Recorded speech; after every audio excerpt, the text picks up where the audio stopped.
I'm Jeanna, and in this video we have Jeanna Lee Miller with us. She is currently working with a feminist unit called Alliance for Sexual Self-Determination, and it is based in Passau, Germany. They are working for safe abortion access in the city.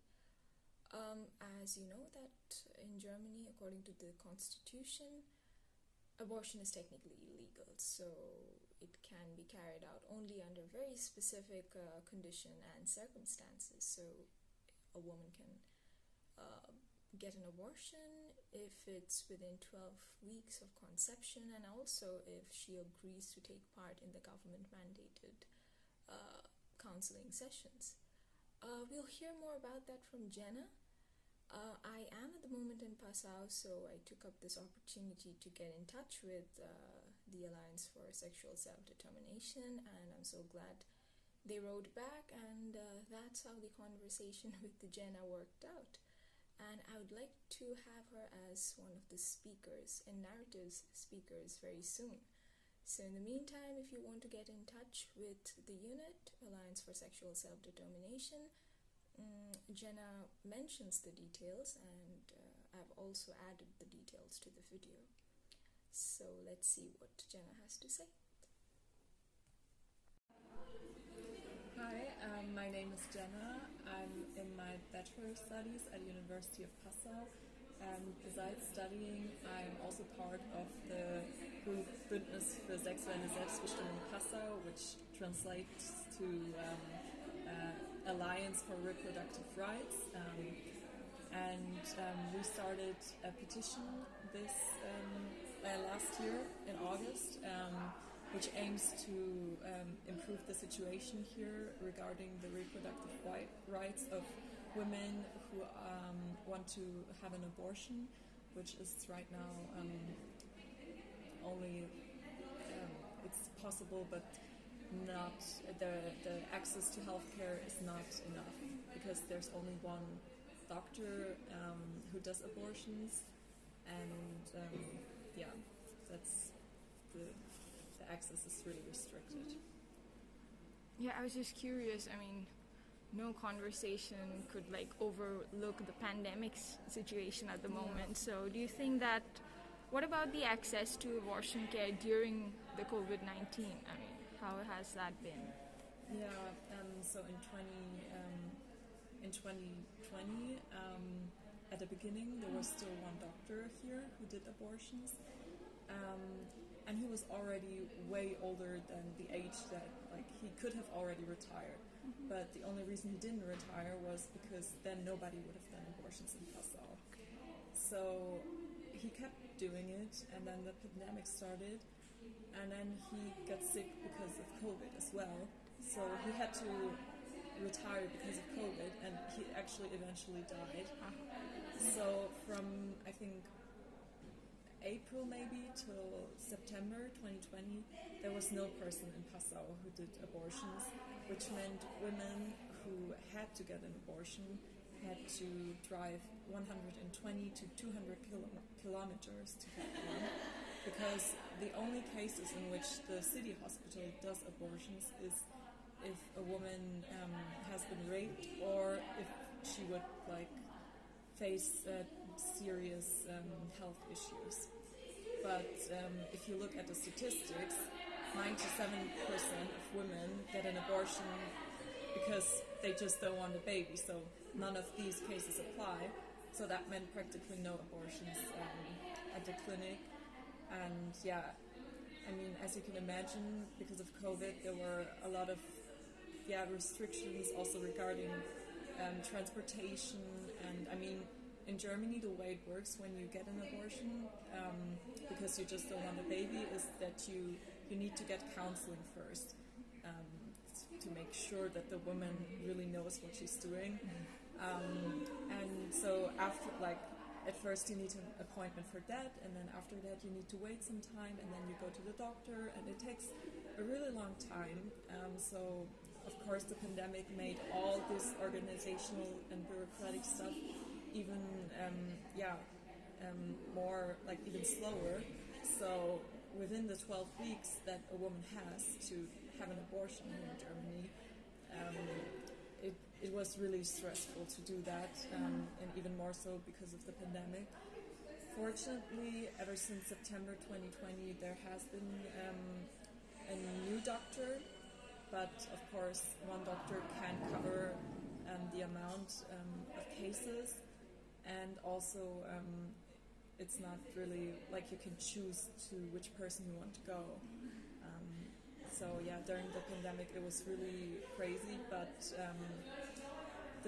the city council and the mayor, they know about the situation very well. We have talked to them several times, and I mean, the situation right now concerning COVID is also like horrible, so it's just a matter of time till this doctor right now gets infected and then can't work, and the city knows that, but they choose to ignore it, and they don't do anything about it.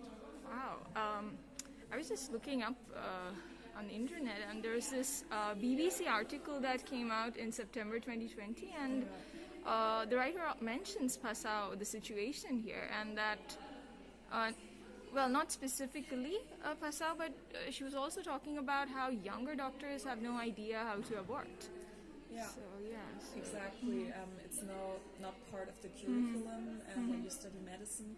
It's not even part of the curriculum if you like specialize in what is it called, gynecology? Right. Yeah, which is ridiculous. Wow. But you need like an extra education. Otherwise, you're also not allowed to do it. The discrimination basically already starts in the studies since it's not being taught. So, I mean, it's already kind of an obstacle to do it since all of a lot of people are against it, and it's not something like something like you would tell people that you would do, because then you face troubles with like Christian fundamentalists, for example. So it's already like a hard decision to make, but then by like not teaching the students during their studies, it's even more of an effort that you have to make.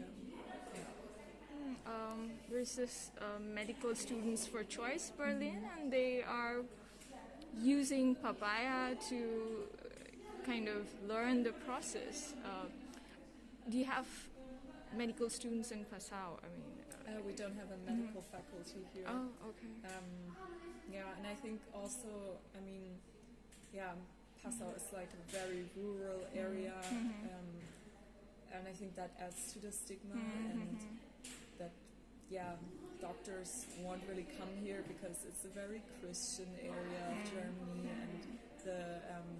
and our city, our mayor is from the SPD, so the Social Democrats, which is kind of ironic because the SPD on the federal level, they actually support the access to abortions, and they also want to banish the paragraph 219A, which doesn't allow doctors to state that they do abortions on their website, which is also a big issue, that people who want to abort don't know like where or like how, because it's so hard to find the information.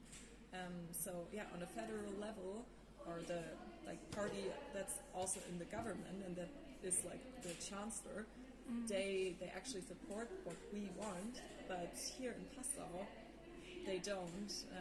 So it's not only that the CSU, who's like the most conservative party, is against it, but also the SPD, which should be like moderate. And that means like in the city council there's not a majority who supports our idea. That has already like displayed itself in the past, because the situation here has been upheld ever since the 80s. There's kind of like a ban, but not really official. It's just been like that since the 80s, and then at the end of the 90s and in 2007 there has been a request by a person of the city council to to change the situation and to allow the hospital to do abortions. But the request was never successful, and in 2007, actually, the only person who voted for it was the person who made the request themselves. So, yeah, I mean, through our petition, we have like made them more conscious about the situation, and especially the women in the city council. They do support the idea that something should be changed, but I mean, they're obviously not enough, and that's why it's hard to change something, because if the city council won't do anything, we can't force the doctors, and it's the hospital is a city hospital, so they are like underneath the governing of the city council. So you've been part of this fight since August 2020, right from the start? I've been part of it since August 2020. But we started the petition in 2021. Wow, okay. Yeah, so do you think, I mean, I was just curious, I mean, do you think that this medical restriction or, say, procedural restriction is kind of shaped by social restrictions or religious restrictions? Definitely religious, because, so for example, our group, we don't just do this petition, we also do other stuff like the International Women's Day, and there's also another thing that we do twice a year. So in front of the Planned Parenthood office in Passau, twice a year there's this Christian fundamentalist and also member of the AfD, so the right extremist party in Germany, who stands there for 40 days. He calls that 40 days for life. And he always wears like signs that say abortion is murder, and also has like pictures, and he's part of that that movement in Germany, which are like the Christian fundamentalists.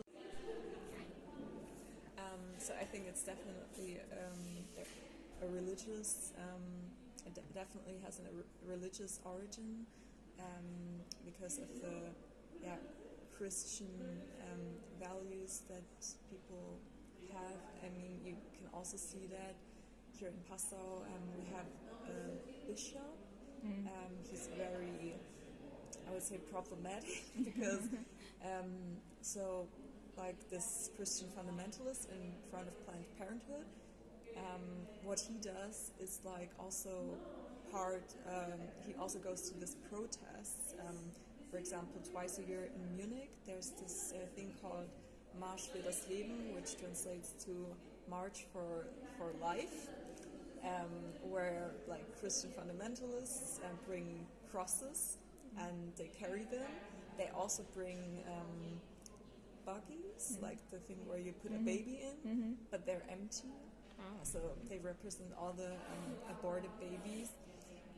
They also throw roses into the river to mourn all the dead fetuses. And this thing is also very huge in Berlin. And the bishop from Passau likes to go to the march in Berlin. The bishop in Passau is also very homophobic, like one of the most openly homophobic bishops in whole Germany. So yeah, that's like, and he's like popular. So that's like the mood here in Lower Bavaria, and yeah, people are very conservative, so they don't really think about it. I mean, we also had a lot of information stands in the old town to inform people about our petition and like the reasons why we do it. I mean, what we want for our petition is not even something revolutionary. We actually just want the law to be enforced, because it is not properly enforced here in Passau. And there were a lot of people, like also a lot of men who just said like, this doesn't have to do anything with me, or women who said like, I'm too old for that. And other people who told us we will go to hell. So yeah, but we also had a lot of support, especially young people, and at the university, like, we only get positive answers. But I mean, then on the other hand, you have to like think about the fact that the people at the university are people who are usually not from Passau. They are from all parts of Germany, and so there were international students as well. Yeah. that's also part of why the mayor doesn't care about our, like, what we want, because I mean, not only is he against abortion, he also is against the needs of the students, because he's like, yeah, they will be here for 5 years and then they'll be gone, so why would I care about what they want and need? Yeah. Oh. And the politics he does is like for the old Passau people. So. And that's mostly a very conventional majority. Yeah. So no wonder the bishop's popular. Yeah. So just to wrap it up, I just wanted to know, what's the immediate future plans? I mean, what are you going to do in the next few months? So right now we still have the petition. It's still going on, so you can still sign it. Yeah, absolutely. And so we will finish that. Our goal is to have 6,000 signatures overall, and then we also want, like it's even more important to have signatures from Passau. And then so like right now we try to finish the whole campaign and like end it with kind of a bang, so that everyone who still hasn't been informed about it knows about it, and that the media will cover it. And then after that we will have to see, I mean, we already, of course we hope that our petition would change something, but of course it would have been naive to think that, it would be that easy, even though it wasn't easy at all to do what we have done so far.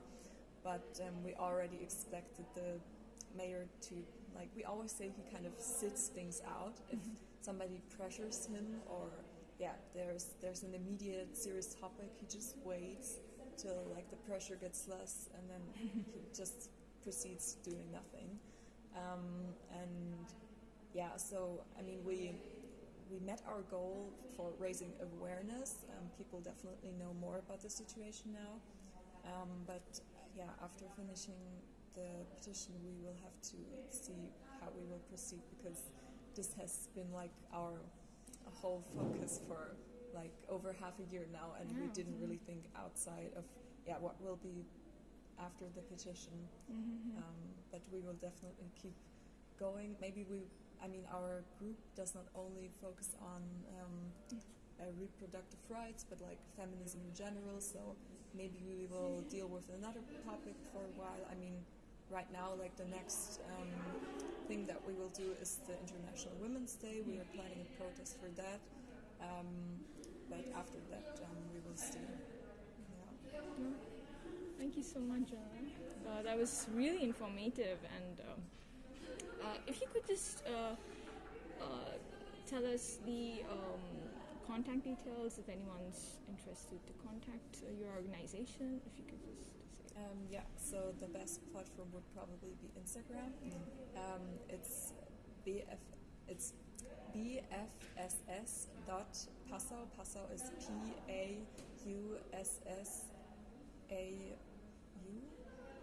PASSAU, yeah. I'll just put that on the video link as well. No. And our petition is called Passau for Choice. It's on the platform Open Petition. Great. Thank you so much. Thank you as well.